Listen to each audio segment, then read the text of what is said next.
مرحبا وأهلا بكم في برنامج داخل واشنطن. معكم مضيفكم روبرت ساتلوف. هل سيشل عمل الحكومة إن لم يمول الكونغرس الجدار الحدودي مع المكسيك؟ هل سيراهل 800,000 شاب وشابة جلبهم أبائهم وأمهاتهم إلى أمريكا بصورة غير شرعية حين كانوا أطفالا؟ هل سيشن حربا وكائية على كوريا الشمالية بسبب اختباراتها الاهتزازية لصواريخ بالستية وأسلحة نووية؟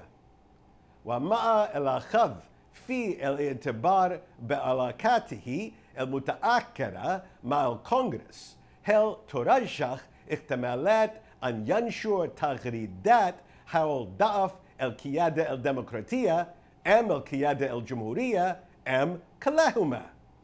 بعد سيف صعب شهد تغييرات كبرى في البيت الأبيض وتحديات سياسية في الداخل والخارج. يتجه الرئيس ترامب نحو فصل الخريف، وهذه الأسلحة تتنافس على الاستئثار بانتباهه. تعيين كبير موظفين جديد أنعش الأمال أن الأشهر الستة القادمة ستكون أكثر انضباطا وتنظيما من الأشهر الستة الأولى. الاختبارات الأولى ستكون نجاح الرئيس في الإصلاح الضريبي في الداخل وقدرته على معالجة أزمة كوريا الشمالية المتفاقمة في الخارج. لمناقشة التحديات التي تواجه إدارة ترامب هذه الخريف، يسرني أن أرحب باللجنة التي تضم خبيرين السياسيين نورم أورنستين وديفيد هاوكينغز.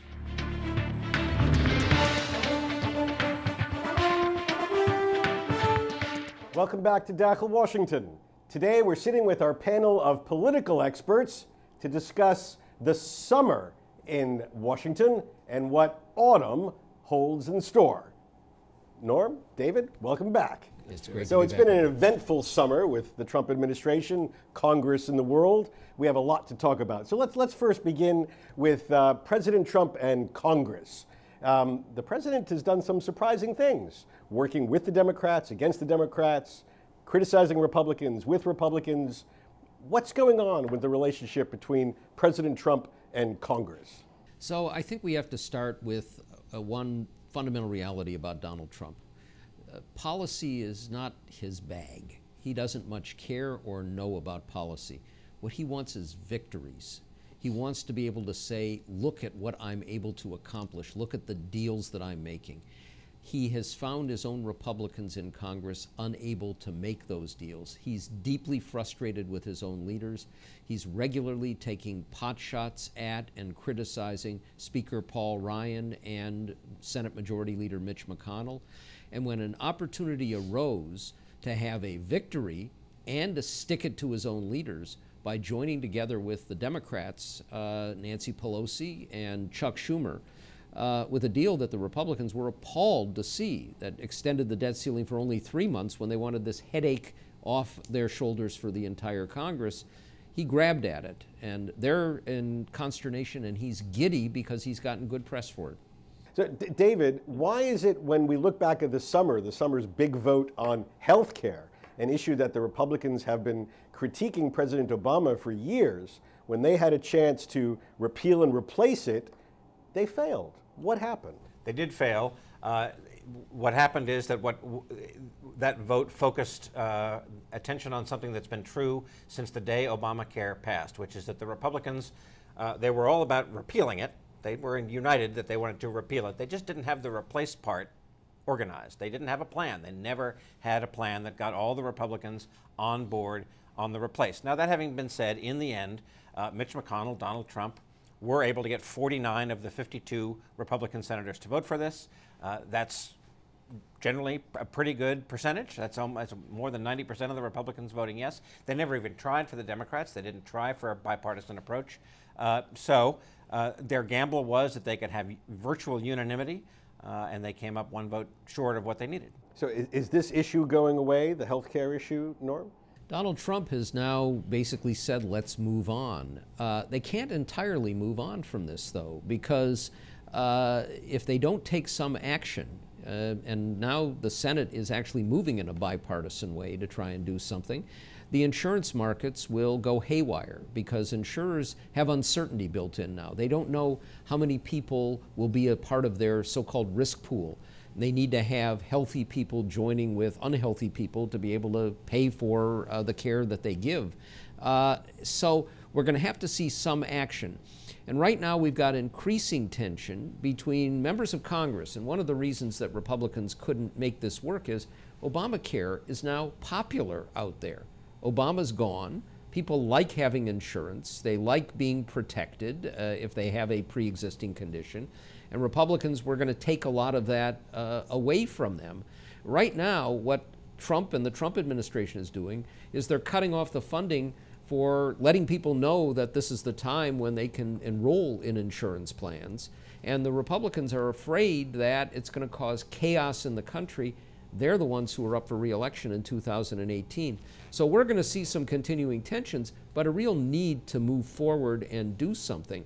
There's another little component of this called the Children's Health Insurance Plan, which is run by the states. 9 million children have insurance, and if they don't act in Congress by the end of September, they'll lose that insurance, even as we have these natural disasters that have left a lot of people in need of health care. So some health care issues need to be addressed.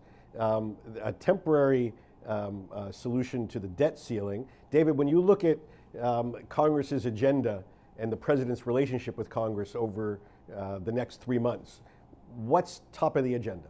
Well, top of the agenda is preparing for what this deal between Chuck Schumer and Donald Trump leads to, which is a really big showdown in the middle of December. They are going to have to address this debt ceiling issue again. They are going to have a budget. None of the budget for the budget year that actually begins between now and then will have really been settled. So there's $1 trillion in spending decisions that need to be made. There is, as Norm said, there are aspects of this healthcare problem that need to be solved by the end of the year. There is an enormous amount of, this administration really isn't built yet. It's still operating on partial speed because so many political appointees haven't gotten through the Senate yet. There's still, the Trump administration is having a hard time getting what it wants done because it doesn't really even have the human horsepower to get it done.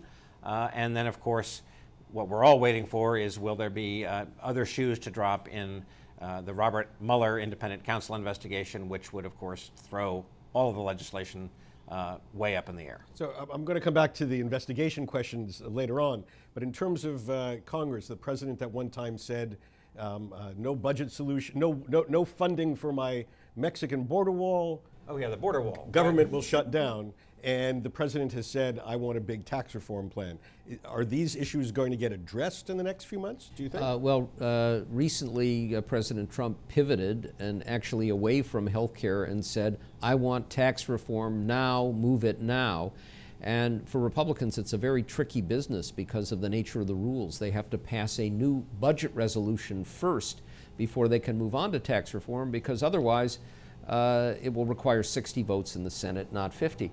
But there's a part of this that we haven't mentioned that's critical here, and it may complicate matters even further, and that's the succession of hurricanes.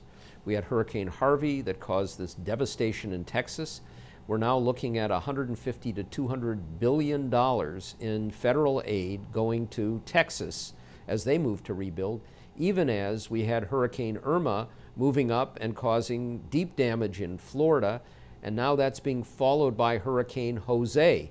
And while many people have joked that President Trump won't let Jose into the country, there's some real chance here that we're going to have another $100 or $200 billion in bills due. That throws the congressional budget completely out of whack and up in the air. Conservatives who wanted to cut spending are finding that this is going to be spending without any offsets. That will complicate matters for their tax reform, which will cause even deeper issues in the federal debt and deficit. And we may have other storms, or as we saw in Mexico recently, an enormous earthquake to follow that could make all of what Congress does pushed off to the side while they deal with natural disasters. And playing off Norm's joke about Jose not being allowed into the country, the other thing I think we haven't put a fine point on is immigration. The president's first big move after Labor Day, as Congress came back into town, was to announce that he was ending the so-called DACA program, which has protected 800,000 people who are in this country illegally but were brought in by their parents as children. They came in illegally only because their parents brought them along. The president said, I'm ending that program, but not for 6 months, so that Congress has a chance to either extend it, take ownership for extending it, or do something different. That's a big debate in Congress, whether they want to do that just by themselves, whether they want to pair that with the wall, whether they want to pair that with something more ambitious for the Democrats. Meanwhile, the president is under enormous pressure to not do anything to deport anybody during this intervening period, which includes in Texas and in Florida, where there are large numbers of people in the country illegally, and at a time when every able-bodied person is needed to help with storm recovery. It would be awful politics if the president started deporting people. I might add to that over 20% of those working in the construction industry in Texas are illegals, and if we start to deport them at a time when they need everybody, as David said, for this massive rebuilding, it will mean they'll have to import people at a much higher cost to do that from other parts of the country, or delay the recovery, and that will cost the economy. So there are multiple levels of complication here. And here again, Republicans are finding that they're just perplexed and frustrated by the president, who said through the campaign, I love the dreamers, these young people brought here when they were young, who are not here legally, then moves to end the program and sends out his attorney general to do it, who did it gleefully, very happy that he could get rid of all these people.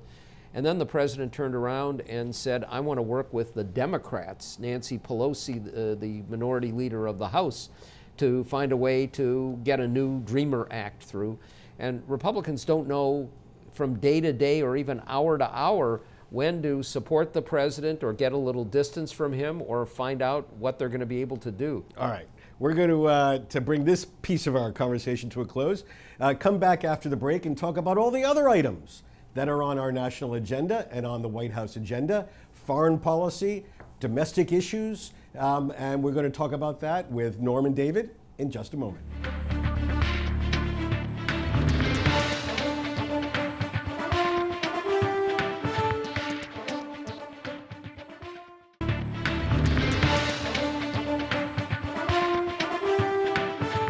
Our guests today include Norman Ornstein. Norm is resident scholar at the American Enterprise Institute and one of America's wisest experts on politics, Congress, and the presidency. A native of the great state of Minnesota, he is a contributing editor and columnist for National Journal and The Atlantic magazines and an election analyst for BBC News. He is the author of the just about to be published book titled One Nation Under Trump. Look for it at Amazon before it gets sold out. Sitting next to Norm is David Hawkins. David is an insider's insider with 25 years experience reporting on how Washington works or doesn't work, as the case may be. He is senior editor of Roll Call, the must-read newspaper covering Capitol Hill. He previously served as editor of CQ Roll Call Daily Briefing, managing editor at CQ Weekly, and editor at CQ. You notice the theme here, covering politics, policies, and people in both the legislative and executive branches. He's a graduate of Bucknell University in Lewisburg, Pennsylvania. So, gentlemen, before we go to what might be the biggest national security issue, North Korea, and looming conflict in East Asia, I want to ask you about Charlottesville, an issue which roiled American politics and society for a couple of weeks this summer, which has receded a bit as we move into autumn, but I think definitely touched a national nerve. Explain the situation for our viewers, and let's put it into some broader context. So what happened in Charlottesville, Virginia, is there was a massive demonstration planned by a group that included white supremacists and Nazis who were protesting the efforts to take down statues of Confederate leaders, in this case one of Robert E. Lee, who is the general who led the South during the Civil War. And they came to Charlottesville in large numbers, carrying torches and often shouting racist and anti-Semitic things. There was violence, and that included one person being killed when a demonstrator, a white supremacist, who clearly had lots of problems, drove his car into a crowd of counter-demonstrators. It was a chaotic and distasteful event. But it was followed by President Trump basically saying both sides had lots of problems, both sides, and not simply forthrightly condemning anti-Semitism, racism, or the violence that did occur, which was largely on the one side. And it led to a firestorm of criticism and counterattacks that really hasn't gone away. And we're very likely to see more demonstrations further down the road that exacerbate the racial tensions and divisions that we have in the society. And we have to keep in mind that our two political parties now are dividing much more starkly on issues of race and ethnicity. The Republican Party has lost any measure of support from African Americans. They have and this is historically the party of Abraham Lincoln. Party of Abraham Lincoln, which for decades has moved to the Democrats, but has moved even more starkly, 97, 98% voting for the Democrat in the last presidential election. The Republicans, when George W. Bush ran, got 35% or more of Hispanic American votes, and those numbers are going down. They're not doing well with Asian Americans. And the Democratic Party is becoming a party of those minorities. So we're seeing partisan divide, which is very stark and great and growing, now intermixed with a racial divide, and it's a serious problem in the society. And a president who has decided not to try and rise above it all, but to stick with his base. So, David, when you look at this incident in Charlottesville, do you see it having broader and more lasting political or electoral impact? Is it going to play out in our elections next year? I think it is. It's further galvanizing what Norm just described. I think that while the people who created this protest, these neo-Nazi groups and the white supremacist groups, the Ku Klux Klan is still a factor in this country. These are by membership tiny groups of people. By voice, their voice gets magnified very loud. They tend to, when they make these protests, which are so hate-filled and just soaked in this venom, that they tend to get sort of a lot of coverage, in part from a country that sort of looks on them with astonishment. But even if the hate is not followed through by the typical sort of Trump voter, the sort of person who feels economically aggrieved and like the world has passed them by, tends to speak to those people a little bit and get them kind of riled up. And at the same time, it gets the Democratic base, this new Democratic base of African Americans, Latinos, Asians, immigrants from around the world, gays and lesbians, other people who feel like the society has left them out, also riled up. So yes, I feel like this was one flashpoint that was a very dramatic flashpoint in which the president himself magnified the flashpoint.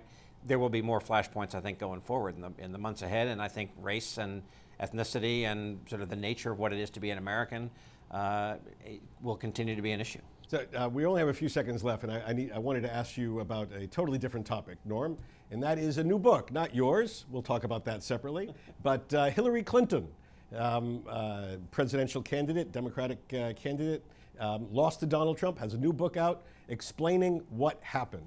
What do we learn from this book? And Donald Trump immediately retweeted something that had the cover of her book, What Happened, next to a picture of a book with his face on it saying, I happened. So a lot of Democrats are not happy about the publication of this book at this particular time. It is, by all accounts, and we haven't seen it yet except for some excerpts, a very no-holds-barred, candid account that does have Clinton saying, I bear responsibility for all of the mistakes in my campaign, but also going after James Comey, the FBI director, the New York Times and other media, and Trump himself for stalking her during one of the debates, in effect, that she said was absolutely creepy. The problem that most Democrats see is this moves the focus away from Trump at a time when he's foundering and puts it back on Clinton, and no good can come of that in terms of the broader appeal. And at the same time, for Clinton, who didn't do what most losers of presidential campaigns do, which is just to recede from any public pronouncements for a year or more, she's not a very popular person in the country. I'm not sure that this is going to help any. Okay, gentlemen, thank you so much for laying the groundwork for what will be an eventful autumn. Look forward to having you back to discuss where we are and where we go next. Thank you.